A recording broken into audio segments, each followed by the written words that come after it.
Thank you for downloading this podcast from the British Theatre Guide. For more information about British Theatre Guide, please visit britishtheatreguide.info. Cornwall's popular and highly acclaimed theatre company Kneehigh was about to celebrate its 40th anniversary in 2020 when COVID put paid to any celebrations.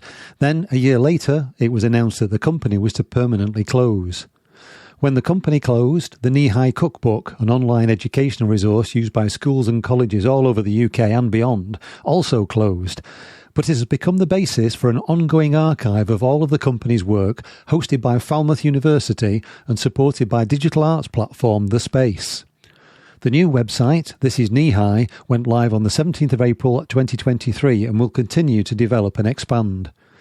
I spoke to Kneehigh founder Mike Shepherd, speaking from the Barns, Kneehigh's former home, which he continues to run as a creative arts facility, and lead archivist on the project, Sarah Jane from Falmouth University, just after the launch of the new site. But first, I asked Mike about the final days of Kneehigh. Last time we spoke, Mike, it was August 2020, and at that time you were speaking again from the Barns about plans for a belated 40th anniversary celebration for Kneehigh.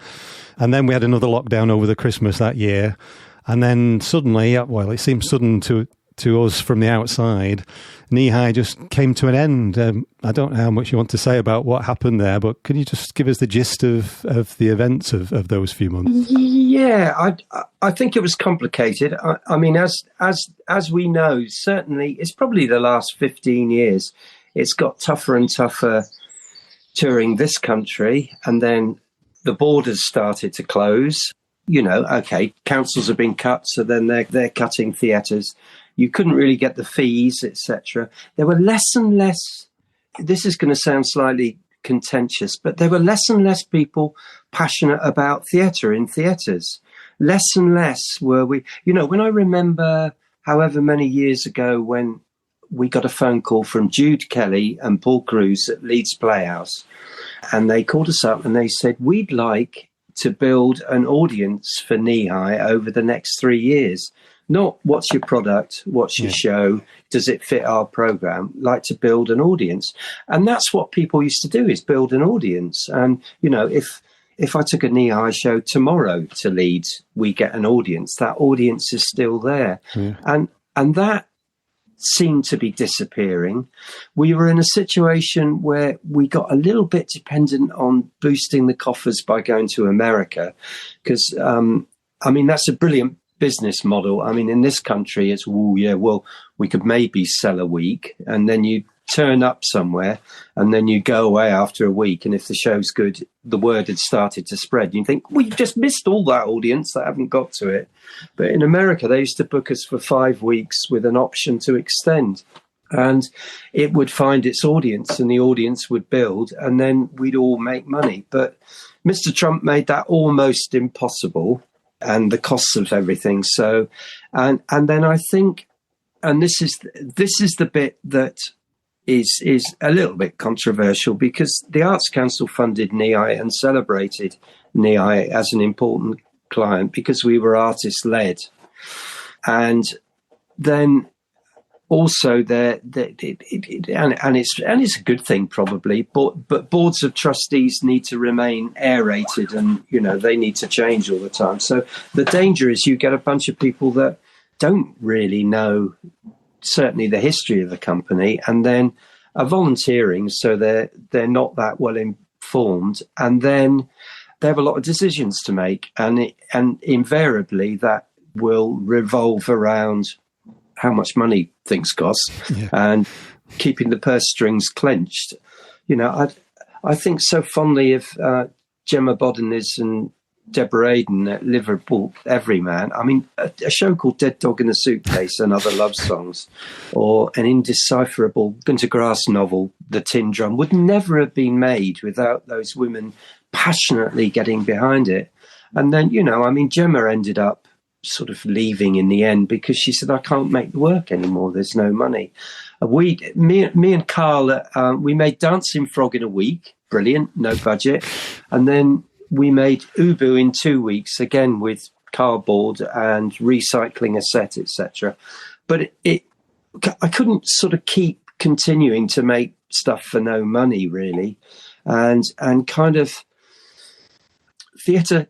I mean, certainly Kneehigh, we never were getting into it to get rich. You know, it was something we needed to do, and we needed to take risks. And we were very lucky with that aforementioned executive producer, Paul Cruz, who then got headhunted to LA because he gambled. I don't know if I'm allowed to say that, but he gambled. And Emma and I didn't have to worry. He used to say to us, "What's the big idea?" So, 2008 financial crisis. What's the big idea? We're going to create this big asylum. And at that time, the board was saying, "No, don't do it. We forbid you to do it." And we went ahead and did it and made it happen. And that was the culture. And I think we got to a point where we're going, well, we can't make it happen anymore. Yeah. And we're an international company who has embraced the world and been embraced by the world. And with that gone, myself, Emma, Paul, Anna Maria Murphy, Carl Groves, we went, do you know what? We'd rather celebrate those 40 years and put a line underneath it. Now the pandemic, we all need to reinvent anyway. So that's what we've all done. And I'm kind of growing stuff again here. And the brilliant Sarah has been passionate about archiving Kneehigh. And now there's a website that I want to continue to be a live domain and as a resource to those frazzled students we've just mentioned and the general public. And I think, I'm not going to start Kneehigh too, but we are kind of in our way looking at the world and looking at ways of regrowing in a more elemental way. Calvino Nights, I took away a lot of the kind of constraints that seem to hit us all when we make theatre of, high production values, etc. I took away all stage management. We did something that could play in the pouring rain and the scorching sun and get blown about by the wind. It's tough, it's hard work, and then sometimes it's glorious. And I don't want to get into a kind of Groundhog Day and find myself going, "Oh, we need to build a big tent again." But we're tentatively, myself, Paul, and Emma as well are looking. So it would be great, because they were never filmed properly, to film Tristan and Isolde, Red Shoes, Wild Bride, so that exists, so that can be streamed, so that is a resource. And for me personally, I'd love to put on a festival of those three shows. Yeah, I'd love to bring back Ubu, because that was a gift really, in terms of let's just have a party, and I think people need that at the moment. And there's no reason why we can't bring those things back. And having these barns, there's loads of ideas in the pipeline, and we just all need to work in a different way. We all had that opportunity, when the pandemic came. We all went, "Oh, look at all nature coming back and lovely," and now we can really. And then we decided to ignore that and go back to normal. But we've planted an orchard here, and there's somebody, a marvelous couple have moved down, and the people that everyone has a go at, not the second homeowners, but the kind of metropolitan elite. Yeah. But there's some brilliant people moved in around here, and they bought fields and they want an amphitheatre, and they're going to grow flax, and it's got to be good. It's all being reinvented. Yeah, interesting. I was going to ask you about the video, because I mentioned to you last time we spoke that my other half, when we first started going out together over 20 years ago, she took me to see the Red Shoes in Preston, which she'd already seen about 3 or 4 times, and still says it's the best thing she's ever seen in the theatre. And every time I get to speak, she said, "Well, ask him if I can get video of the Red Shoes." But that's possibility. Yeah, you will. Yes, definitely. I mean, ideally, there's been all sorts of ideas, but ideally, Emma was going to get the original cast, if we could still at least do an impression of shaking a leg, and then hand over to new people to do it as well. Yeah. So you could get 2 versions. So you and Giles back together again. Yeah. Yeah. Sarah, as an archivist, I know there was a bit of a start for you, because there was the cookbook online. I know my interview with Mike and Charles Hazelwood about Dead Dog in a Suitcase is in there somewhere. But you must get boxes of all sorts of stuff given to you to start an archive with. Where do you start finding the gems from the rubbish in all of that? Absolutely. And that's very much what we do, is that kind of order from chaos, where we get our thrills. First started working with Kneehigh in 2010. So, long before any kind of, thoughts about closure or anything. So we already had that existing relationship there. And then over those years, had spent much time in the offices and at the barns. Mainly, I think, when space dictated that perhaps we needed, the team needed some to clear some room or so on, and that would then spend time with Michael and particularly with Liz King and with Charlotte, working away through the material, capturing as much about it as we could, before we then transferred it over. So at that point was, lots of frantic kind of note taking about what was going into the boxes, so that we had, a really great record of everything that we were taking. I think we maybe had 3 or 4 deposits over that time. So we already had a really well-established Kneehigh archive here with us. So we were then the obvious home when the company closed for the rest of the records, to come to us. We were really fortunate in that we had a grant from a commission body from the space to be able to bring the cookbook back. So although we had the physical archive and lots of digital assets as well, what we didn't have was a vehicle to be able to provide access to that online. And although Kneehigh had closed, they're still on the many A-level syllabuses, particularly AQA, A-level drama. And we, as Kneehigh yourselves and as Mike will have experience of, got lots of inquiries from students and teachers, and particularly then after the cookbook had came down, that were left without access to those resources that they'd come to rely on. So although we could kind of do what we could, in that we've always run a public inquiry service, and anybody, staff, students, members of the public are all very much welcome to come in onto campus and to see the material in person. Obviously that didn't quite work for an A-level student, hundreds of miles away. Yeah. So to be able to kind of bring back the cookbook in an updated form and to be able to keep adding material to that, although primarily motivated for doing that for those A-level students and teachers, is just such an amazing first step in us thinking about that public profile of the Kneehigh legacy and having a vehicle for getting all of that amazing material out there.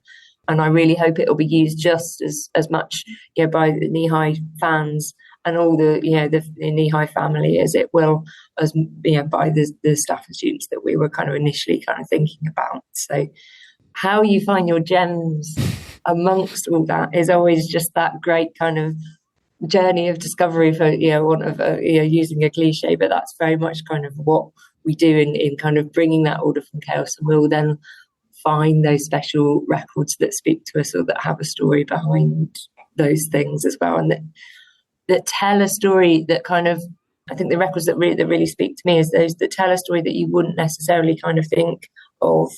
So one example there is for the Kneehigh collection, we get asked a lot about artistic process, and obviously the way that devised theatre works doesn't necessarily leave a huge kind of trail of records behind. And our collection is mainly kind of grown from the central records from the company themselves, rather than, although we have some records from practitioners as well. But I like to kind of then direct our students and people that inquire. The programmes, for example, you would think of those as being a marketing, kind of exercise, and that, particularly towards the end, glossy production, publications, and kind of very much around kind of promoting the production and capturing it. But what's really great in those is quite often there'll be introductions from Mike or from Emma or from members of the company, and you get that first-hand voice in there. Yeah. So where you've kind of find those kind of unexpected elements of documentation and how that artistic process is kind of captured, I think it's particularly for this collection is really interesting, because it's, there isn't the one document that we hand over and say, well, this is how Kneehigh make a show. You've got to look for those clues, and that's really exciting. Yeah, I can imagine some of the real finds that people would value might well be things that might have been thrown away. You know, like the first notes of a show that might never have happened but turned out to be a big hit, like the early handwritten lyrics of a Beatles song or something like that. You know, they suddenly become valuable, but they might well have been thrown out, haven't they? Yeah, and we've got some nice kind of points with the storyboards as well, which are really nice that you can kind of see that construction, and that Mike can talk better to this about your process than I can, but where you're kind of thinking about the story points. And I remember a conversation with Mike, kind of about the importance of those being an odd number of story points through. Is that right, Mike? If I remember that properly. And so, but like you say, kind of what really brings that to life, and this is what we've got the opportunity to do in the cookbook, is that yes, we've got that documentation, but being able to contextualize that. So to have an interview with Mike talking about his process alongside then digital facsimiles of the records that document that is where the value really kind of comes together. Yeah. And there was never a formula. I'm just looking at Sarah knows this, but in 40 years there were 75 main shows, 19 school shows, 23 community events, 19 site-specific shows, and then 10 projects, including the Rambles, or going to Calais. So it's a hell of a lot of work. And you know how companies take years now to make a show? We did 75 in 40 years, but there was never a formula. I said earlier, it was never about making money. Perhaps if there was a formula, I'd be rich. Not.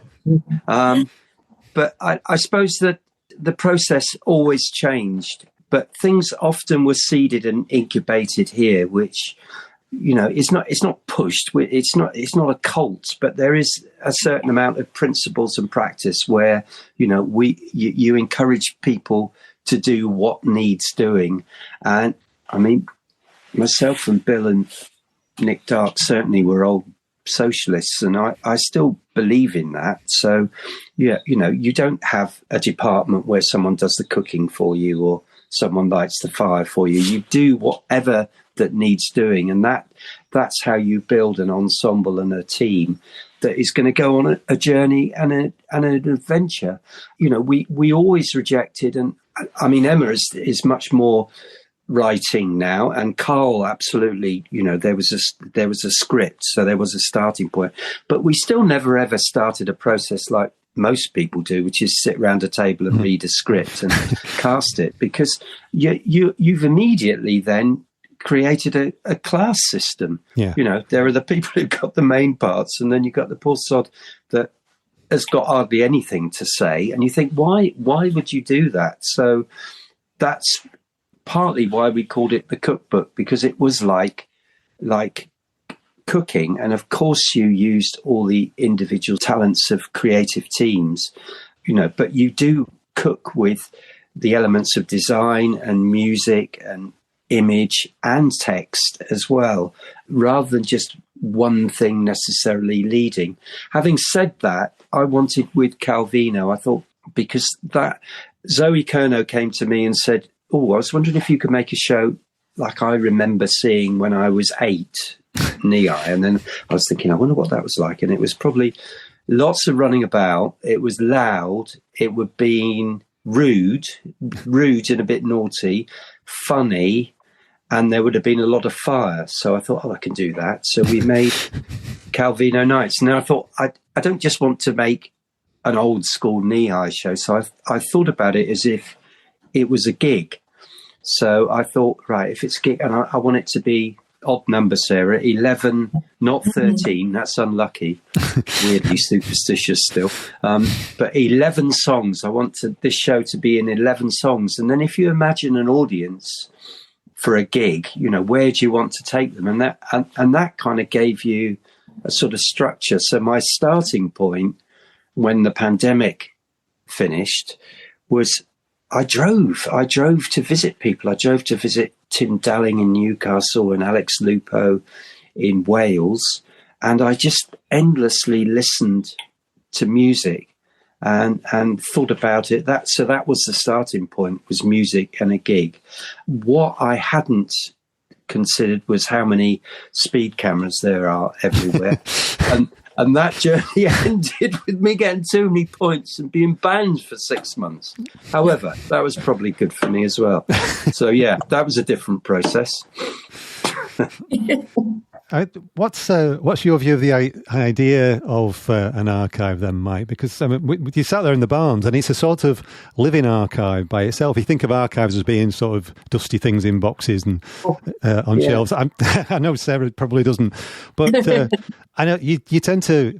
Last time we spoke, you said, "Oh, the wooden frock's over there," and we were doing something and we took it out and we did it. Yeah. It's a living thing for you, isn't it? That's around you. Yeah. So I mean, I'm in the Barnes now with I realised how disappointing my backdrop was compared to your shelves of books or Sarah's lovely yellow. But yeah, I mean, it is sort of there's Joan Littlewood. Oh yeah, but it is a kind of gentle sort of archive of everything. And I mean, we're lucky with Sarah because we both feel the same way, that you need to counter that notion that an archive is kept in some underground basement with no light or air and is a dusty dead thing. So that's why I keep talking about live domain. And I would love there to be some support that and that would mean, and I think the Arts Council have very much voiced they'd love to support as well, it being a live domain, so that there are interviews with artists and we do find out what's happening and little bits of film. This happened this week. I met a brilliant young woman called Jemima Yong who used to work at the Barbican, and she's young and Asian and just is technically so brilliant and very funny, and has only seen a couple of Kneehigh shows, but has delved into trying to find out about them. And someone like that, you think if there could be some sort of stipend that pays her 2 days a month, we could, that's someone that it could be a really very enjoyable thing. Yeah. For me, and this is personal, lots of other people like Bill Mitchell, etc., absolutely brilliantly kept stuff and things. I'm forever just thinking about now and the next thing, which is not necessarily a good thing. But I mean, to run these barns, Emma was the same, and we get a bloody great skip every year, and we chuck a whole load of stuff away. We just chuck it away to oxygenate it and bring freshness. So neither of us are great in terms of, I have got loads of old notebooks with some outrageous stuff in it, actually. It's quite shocking when I look back on some of the notes I made and what my mind was like. I hope I don't get Alzheimer's where I just speak my mind, because that would be dreadful for everyone.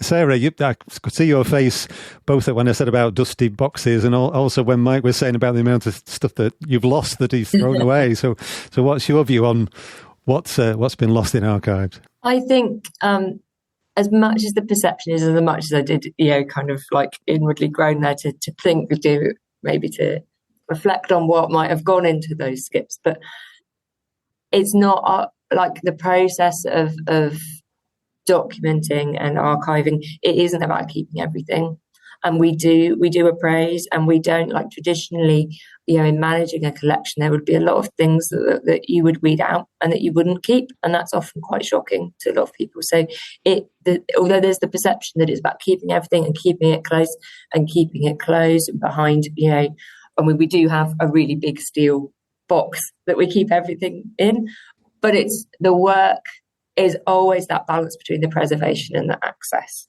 And I think that the perception of archives and the persona is evolving to really reflect that. So yes, our collections are kept securely, and I am speaking to you now from a basement from which trying to kind of pretend we have nice sunshine and daylight here. But it's about that engagement and that access and that pushing things out. And the continual perennial challenge for us will always be about kind of countering some of those stereotypes about archives. And it's we're the day of the kind of the dusty old archivist with the cardigan and the elbow patches is retreating. There's probably still a fair few of us that meet a certain stereotype. There's much about getting out there and sharing the passion and really kind of, there's no point in us going to all this effort to ensure our things survive forever, because that's what basically we sign up to do when something comes into an archive. We're talking about permanent preservation. Yeah. And that's where there's all that pressure, and that's where, the white glove moment and all of that. But there's absolutely no point in us doing that if these things can't be seen and used, because the whole point that we're saying that these things deserve to be preserved forever is because they evidence something incredibly important. So, and that's not important without an audience. So, yeah. It's also, I think, about that idea about what isn't kept and what's gone. Like that's part of the journey, and it's part of what we facilitate for researchers, is that idea of thinking, well, where can they find what they're looking for and what survives? And it's not about finding, the thing that existed, if that makes sense. It's about finding where the information that tells them what they need to know is now stored. Yeah. That's a bit convoluted way of describing that, but it is about journey, and it's about discovery, and it's about evidence. It's not necessarily about truth. It's about what exists. Yeah, and that's our job, is to facilitate that for other people, and how that can then inform other people's work, be it through study. Of Kneehigh, we mentioned that being on the AQA syllabus, and for our students here and researchers at Falmouth, but also about that inspiring work and where it's not my job to dictate how other people will use this. It's just to kind of do the best job of documenting and preserving and providing access to what does survive. Yeah, it's interesting, the idea of it being an artistic resource as well as an academic resource. But I know, Mike, you said that you're as much a teacher as an actor, and Kneehigh's work has always been very popular with drama teachers and students, and like Sarah said, he's now on the syllabus. So you must have been quite overwhelmed over the years with various requests for information, or for people to do their homework for you, or for them, or that sort of thing. But it's been important, and to the education side to you. Yeah, it's been very important, and I mean, what I'd say and all that would absolutely chime with Ken Robinson, who's no longer with us, and I was lucky enough to meet him, actually, and you go, oh, that is so what I've always believed, which is, I probably will misquote him, but there has been no human achievement without imagination, and it's the one thing that we systematically jeopardize within our education system. So it is to do with that, and it's to do with creativity. And I do think that is so often just not considered. What are the conditions for creativity? And yeah, I've been proudly shown into a new drama studio, and basically the drama teacher, and it's immaculate. But it's blank. Yes, nothing to play with. And the teacher wants to know how you do it, and you go, well, I wouldn't be able to do it in here, and neither can you, actually. But it's not rocket science. They used to laugh at us when we turned up at places to do a co-production, and you'd be shown into some rehearsal room, including the National, and they're all the markups from the previous show, and there's bits of stuff, and there's a sense of evacuation, and if there is a water dispenser, it's empty, and in the toilet, there won't be any toilet roll. It's just all these simple things. So we would, with a company, not allowed to at the National, but certainly at West Yorkshire Playhouse, as it was in Leeds, we'd spend the first day decorating. We'd literally paint the space. We'd go down to the market. We'd get some bowls of fruit. We'd get some colour in there. We'd try and get some daylight, try and get some fresh air. And I just think that is so important, the conditions for creativity.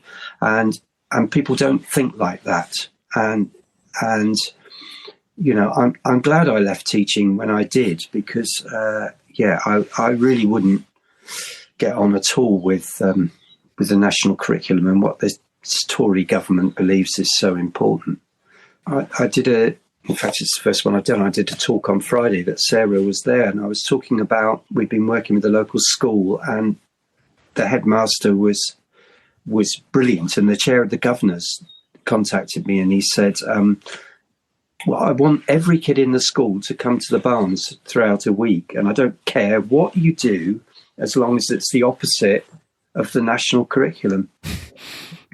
So we did all sorts of things, but people arrived, and not the kids particularly, but the teachers were all very, very tense, and the parents dropping them off were all very anxious. And I got pieces of agricultural fleece, which is what you put around your lettuces to protect them from the frost, and got people attaching them to sticks, and then just said, play with the wind. And then people try and achieve to make things, and then you say to people, no, just let the wind tell you what to do. And then you just suddenly see people relax and be there in the now. And I don't think drama or theatre is therapy. I think that's been one of its downfalls, is that, it teaches you life skills, it teaches you this and it teaches you that. And I think there's another tranche of now of what theatre should be, and it needs to be local and it needs to be this and that. And the danger is that the art disappears. So it can be all of those things, but please, let's keep making good art, and let's let artists be artists, because they're brilliant. But yeah, it is vitally important, but don't underestimate the importance of the conditions of creativity, I'd say, as Ken Robinson would. Yeah. Sarah, you've been dealing with this archive then for 10 years, have you? More than 10 years? 13, yeah. Has there anything that surprised you in there? Or are there any particular gems that you might like to pick out? Gems. There's probably two things. There's one thing that we like to use with our students, and this will be a challenge actually for how we provide digital access to this item I'm going to describe. So for Cymbeline, for the Friends of Kneehigh view or production of the show, performance of the show rather, the invitations were sent out in little brown cardboard boxes tied up with glittery red thread with the bow, proper archive. So almost like a miniature archive box, which might be why I like this so much. There's a little question mark stamped on the lid. So you have the experience of thinking, what is this thing that's arrived, and undoing this beautifully, kind of fragile, sparkly, enticing thread, opening the box. It's then filled with shredded, coloured tissue paper, and you rummage around, and inside then there's so we have three. I think we have a toy car, a tank, and a motorbike, maybe. So toy, like dinky vehicles, with then a luggage tag style, tied on with the invitation, kind of handwritten to the private performance of the special performance of Cymbeline. And I really like this, using this with the students, because it's as much about the experience of opening that and about kind of the connection and that's again that sense of journey and discovery, as it is about the documentation that we can say that there was a performance of Cymbeline for Kneehigh Friends on X date in whenever it was. There's lots that we can also then take about that, about kind of the symbolism in the show and the use of kind of childhood imagery, and lots that we can kind of use as a hook to diving into how we talk about Cymbeline and how Kneehigh adapted Cymbeline. But where I would like to really see the This Is Kneehigh site going is about how, so where there's so much about digital access now and so much expectation around digitisation, but how do we recreate that moment effectively? So we can 3D scan, and there's technology around that, but how do we get that buzz in here? And that's much about the experience of the show, and then so it's a really good kind of metaphor for that. So also then thinking, there is maybe this possibility so that some shows might come back, but wouldn't it be great to really do some practice-based research about how we can capture I mean, maybe we can't. Maybe that's just, the essence of theatre. But if we're going to document these shows, how do we capture that feeling in there as well as just around the light and the people and so on? So that's one thing that I really like. The other thing, a little perhaps less emotionally, I really think that what the archive shows is the development of Kneehigh over that 40-year period. But where that's documented more than anything is in the posters for the shows. So by the end, Kneehigh had a really strong brand, a very recognisable brand, and rightly so. And that, that kind of links very much into what Mike's been talking about the touring and the marketing and so on.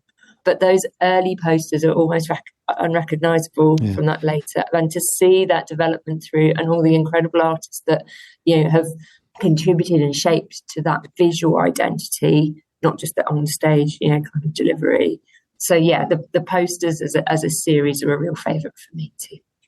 There's something I remember bringing back from a Kneehigh show, a packet of Mother Gettle's seeds, which we planted and they grew for a while.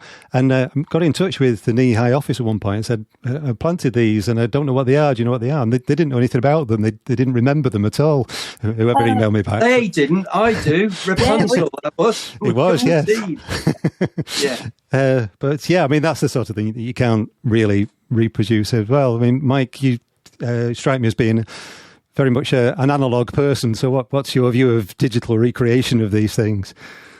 Well, I don't know. I mean, embrace all things, and technology is almost brilliant, isn't it? There's a big debate going on about AI now. Yeah. And Emma herself got some AI thing app to write some copy for us. She said, "Oh, it's brilliant." It was, I recognised myself, but it was better. So, I'm sure that's fine. I do remember a weekend that Charlotte Bond organised actually at the Barnes, and all sorts of really fancy people came from Manchester, came from London, and they could do anything. They could literally do anything with technology. It was brilliant, but I was there for a day and I got part way through and I thought, but what's in the middle of this? What is the idea in the middle of this that you can do all this with? And nobody seemed to have one of those. And I asked them, I was trying to, let's get a memory from childhood. And we ended up, I got them using their technology to recreate the story that I had of burning down a shed full of geese and then running to hide in the woods till midnight. Anyway, I won't go into that, but it was, but you still got to have something in the middle of it, that matchbox or that packet of seeds. And it really does need to be tangible. So you need to be able to touch it.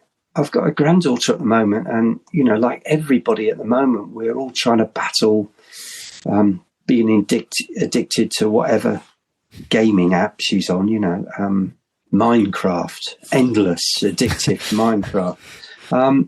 And this funny, social, lovely, brilliant person disappears behind a screen. So as well as embracing all this technology, we have got to counter it as well. And, goes back to what I was saying, we've got to teach people how to cook and dig a hole and light a fire. We still need to do all of that. This is a funny story, but there's a guy down here who, again, in the spirit of reinventioning, is a young guy, Krishna, who's Indian, who's been in this country most of his life, but he's gone and bought a fisherman's pub in Mevagissey, and he's ripped out the carpet and the one-armed bandit and it's like a really cool New York bar. So everyone's really complaining, but he goes out and he catches lobsters and he uses the best ingredients and he forages. And I have him up here working with the kids, and we build bivouacs outdoors, and instead of using string we use brambles and we strip the all that sort of stuff. And one of his things at the moment is he wants to use the barns because he says kids leave home and they can't cook at all. I want kids to all be able to cook something. But he started bringing this group of software specialists from London, and they come down from Paddington, and they have a mini bus, brings them to the barns, and he cooks for them lobster, Dexter beef, local scallops, and they drink the finest wines and spirits. And they look at the barns, they're desperately trying to understand what this is. And to my mind, they're searching for their souls somewhere, you know, and then they go down to Vault Beach with a beer and they weep at the beauty of it all. But I don't know what a software specialist is.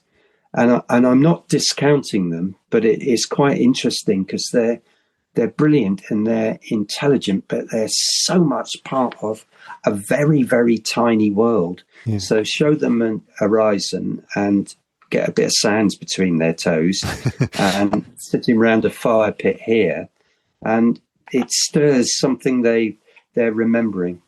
I think that I'll always be, because of that, like there's something about, we'll always be drawn back to those human interactions and the haptic and the physical. And I think, so what we've seen within archives when we've had these big digitization programs, you know, when the census gone online and, you know, all of these things, all it's done is act like a really big shop window, because people then, you know, it's around kind of promotion, and people actually still want to come in and see, and, you know, lift the lid on the box and smell that old book smell and have that interaction and, you know, touch someone's handwriting that there's their ancestors or whatever it is. We've seen the same with our teaching here. So we did through COVID, as everybody, you know, did an awful lot of work to get the archives online. And we thought, is this going to be, you know, are we going to see a tipping point here?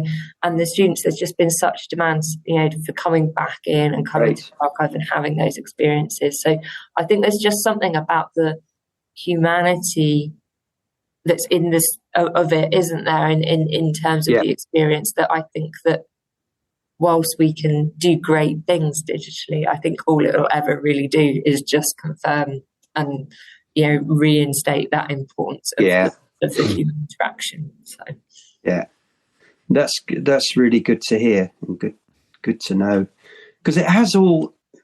And this is where you know, I'm in danger of sounding like an old person, which I probably am. But God, it is only, was it? How long have we had smartphones? It's not long, is it? Well, my God, 20 years, less than 17 years or something. But you just used the word humanity. That they have changed humanity, and that they are brilliant. But we need to recognise what they're doing as we all fall victim to corporate algorithms. You know, I was telling Sarah the other day, I was listening to some guy saying that we've become highly developed at procrastination now, and I'm the same. You know, I was nearly late for this Zoom meeting. Go on your phone, you go, oh, garden sheds, oh, this and the other. Go, just stop, focus on what it is you focus. So, and that was one of the things that was always brilliant. You mentioned Cymbeline, that was for the RSC, and I did a workshop at the Barnes with. They were in Plymouth or somewhere, and they all came to the Barnes. And it got to the first coffee break, and I thought, oh, where are they all? And then they were dotted around the landscape, stood on hedges and fence posts, desperately trying to get a signal for their phones.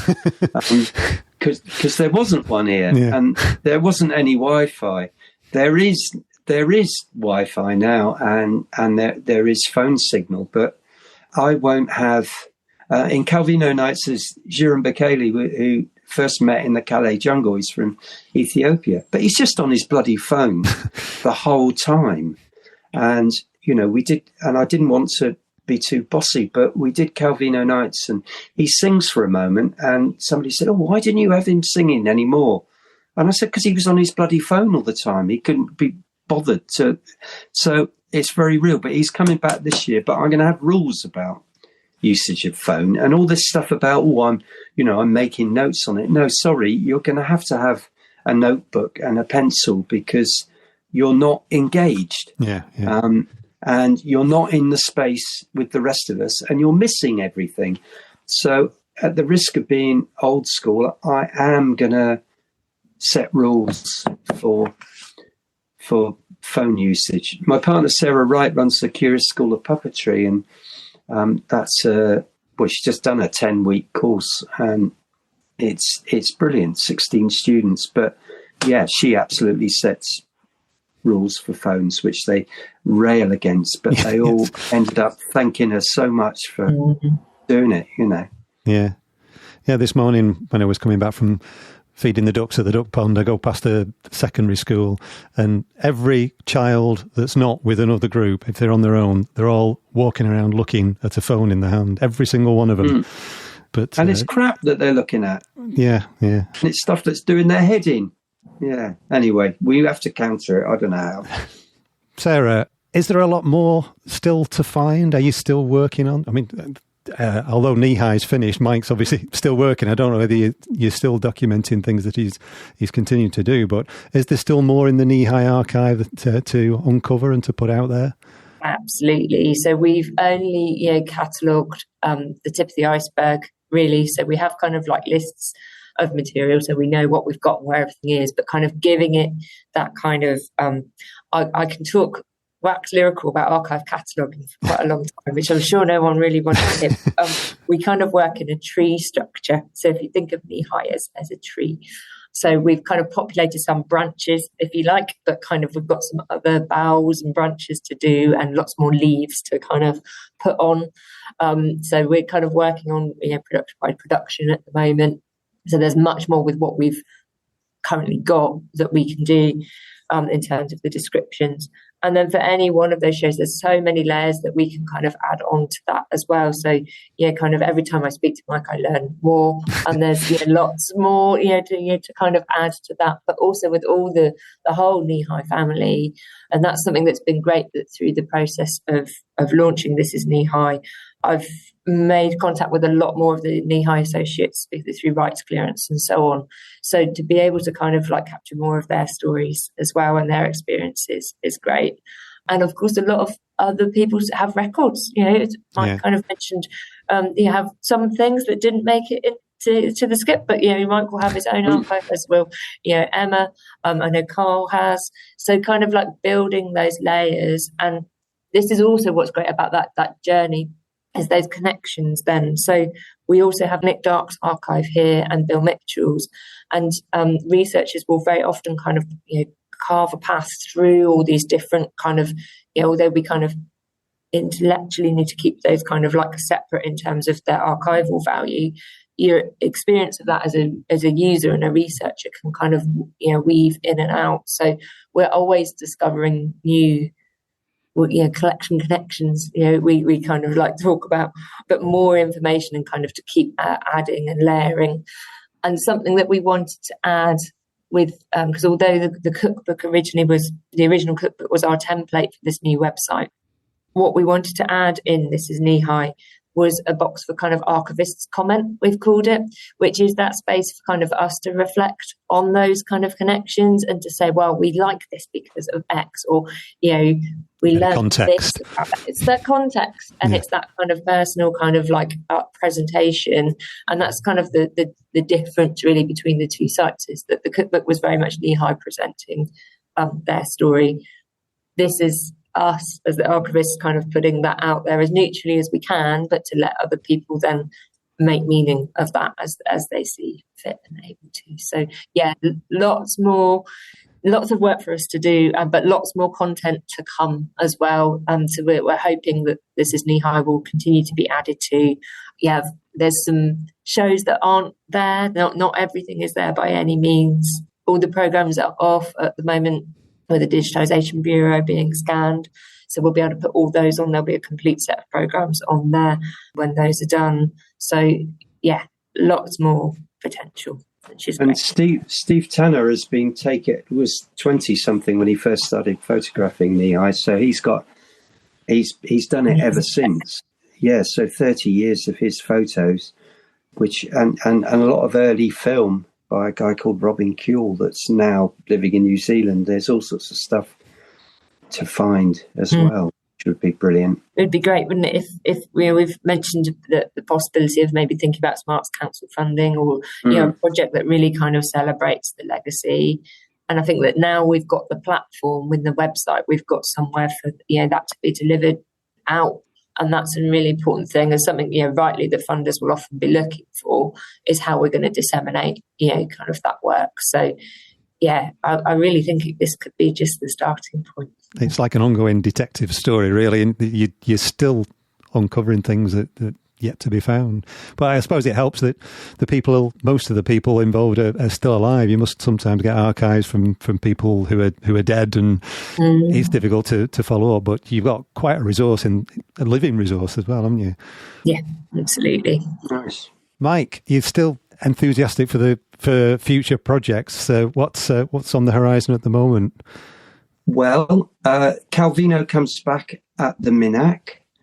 The other show, I took another Marquez story, No One Writes to the Colonel, because it seemed to be, I'd only ever had one email, which was Mike at Kneehigh, and that no longer existed. So I thought, this is sort of good and not so good. I never hear from anyone anymore. But and that was a rather marvellous Marquez story, which is ultimately, full of lives lived, and it's an elderly couple, and the mould is coming in, and he only goes out once a week to collect his long overdue pension, and it's never there, and their hope is in their fighting cockerel, which was a champion, and they keep feeding that, and so it's a little bit like the story of Rocky. Will the fighting cockerel win? Yeah. But that kind of suits me. And the other story, which was to do with everyone before Kneehigh closed was going 40 years, all what you're going to do wasn't. I was slightly grumpy about it. 40, do I? And then when I'm grumpy about it, I live part of the time in Cornwall and part of the time in London, but there's one of those outdoor exercise parks, and no one buff goes there. So it's all older blokes trying to keep a semblance of fitness, and it all squeaks. And I do just 10 minutes on that, and it makes me smile because it feels ridiculous. And then I go and have a treat. So I then sit and have a bun and a coffee. And I was doing this in Exmouth Market, and my eye fell on a blue pluck, which was Joseph Grimaldi lived here, a lifetime in theatre. And I went, well, I'm Kneehigh's Grimaldi, a lifetime in theatre. And there's all sorts of similarities. He used to be able to jump and run about like I did, and then his knees were completely knackered like mine, and he used to get carried to the pub. I can still walk to the pub, luckily, if it's open, and not. Like, even my local pub is now doing weddings on a Saturday night. Anyway, so Grimaldi, which I'll probably work with Emma and Carl on. I'm going to do an R&D with Emma in Frome the week after next. I want to put some shows in a suitcase. I was remembering when we first went to Soweto, and we just took the essentials of a show. We didn't transport a great set at great expense, and we built what we needed there with the locals. And I want to do that in Iceland, where there's an invite, and a Greek island where there's an old outdoor cinema space that I'd like to take over for a few weeks.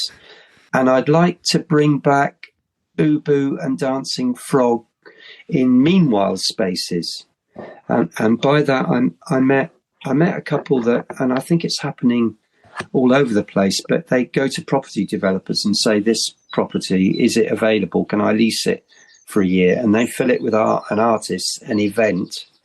And so not necessarily in theatres. I would like to take over spaces, and I don't want to go back to doing everything full time, but I love the idea of working seasonally. So you put on a sequence of shows and bands, and you have like a mini festival for 6 weeks somewhere.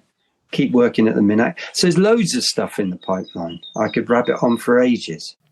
That was Mike Shepherd, founder of Kneehigh Theatre Company, and Sarah Jane, lead archivist for This Is Kneehigh from Falmouth University. The new archive can now be viewed at www.thisisKneehigh.co.uk, where you can find contact details. Sarah welcomes any feedback on the site, including information about how people are using it and any suggestions for how it could develop in the future. You've been listening to a podcast from British Theatre Guide. For more information, please visit britishtheatreguide.info.